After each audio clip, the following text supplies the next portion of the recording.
Hi guys, andyan na yung kinaiya. Ito yung update ngayon sa client natin, si Sir Louie, yung nag-avail po ng house and lot package na nandito sa highway. So papakita natin sa inyo kung ano na yung progress. So meron pa actually siya na katabi available, 200 square meter. This one is located here at Barangay Panungyan 1, Mendez, Cavite, 5 minutes from Tagaytay. Diretso yung highway na yan. Kung wala kang service, sakay ka ng Bukyo. Kung galing ka ng Manila, sakay ka PITX, Tagaytay, Mendez, baba ka sa McDo, sakay ka ng Bukyo, sabihin mo dito sa Barangay Panungyan 1. Tapos nandito yung property. So ngayon, napuntahan nyo to mga 1 month ago, napakasukal nito. Ngayon, binutas na natin.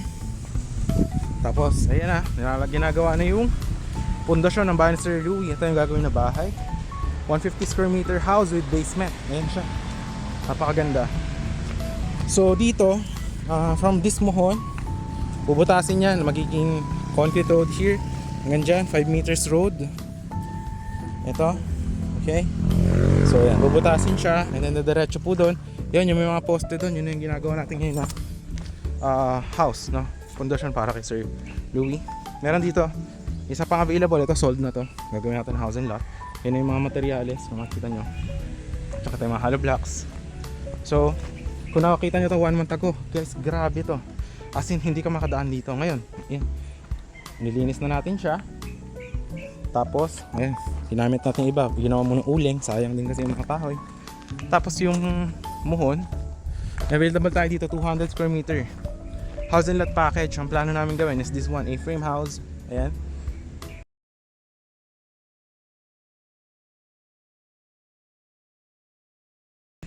For only 4.5 million package. Ayan siya. Down million is for only 2 million. Tapos 4 months natin gagawin yung house. After 1 month, 500k. After second month, 500k. Third month, 500k. Fourth month, 500k turnover. Deed of sale signing. Tapos yung 500k remaining, tsaka nyo bayaran pag na-transfer natin sa inyong title. But definitely, this will be the road going to the highway. Ayan. Tapos ito na yung 200 square meter. May muhon yan dyan. Kita nyo. Meron yan dito sa katapatan. Wait. Ito pala. Ito. Ayan. Ito yung muhon na katapat niya. Tapos yan, pahaba hanggang doon. Napakalaki ng frontage, guys. As in, laki. Tapos yan, ito kalsada to sa lahat sa tapat nyo. Wala kayong kapitbahay dito. Yung dulo nyan, end lot, isa lang kapitbahay nyo. So ginagawa na natin yung pundasyon ng house. So si Sir naman, Sir Louie, nag-down na siya. So nabili na natin yung mga for materials niya. Ayan, may mga semento, bakal. Ayan. So ganun din sa kanya, mga 4 months din gagawin yung house. Ito yung muhon niya. Simula doon sa muhon doon, yan yung 200 square meter. Ito yung 5 meters concrete road. Itong muhon na to hanggang dyan, ito yung gagawin natin na parking area ni Sir Louie. Paligudan yung kalsada. Tapos ito yung pundasyon ng kanyang house. Dahil sa kanya, guys, kaya natin ginawa sa kanya with basement kasi ang slope niya medyo pa slope, ganyan. End lot with easement. So yan, ginagawa na yung footing. Yan siya. Ngayon, kung mapapansin nyo, ito yung main house yung dito. Bakit ganito yung naging itsura? Makikita nyo, ito kasi sinulit natin yung maximize ng kanyang lot. Dito magkakaroon ng basement. Tapos yan, buhos yan. Kung makikita nyo ginat na bakal, guys, 16mm. Kahit third floor kaya nyan, guys. Pang mga building yan. Yung mga ganyang pundasyon. Yan siya, makikita nyo. Bali ano to, guys, yung kay Sir, ayan, ginagawa mo ng pundasyon, binuhusan. Tapos yun doon, yan, easement. May muhon yan dyan. Pero dahil end lot siya, meron pa siyang mga pwedeng i-reclaim dyan. Mas around mga 30 or 25. Actually, mga 30 square meter yun. Tapos dito, magkakang-concrete road. Nilagyan na natin siya ng connection ng water. Ayan. So, hindi na siya mahihirapan. Okay. So, yun. Meron tayong last one slot. 200 square meter house in lot for only 4.5 million, guys. Ito kay Sir, inabot to ng with basement siya. Inabot lang for only around 4 million. Ayan siya. 150 square meter. So yan. Ingat-ingat lang tayo, guys. Yan siya.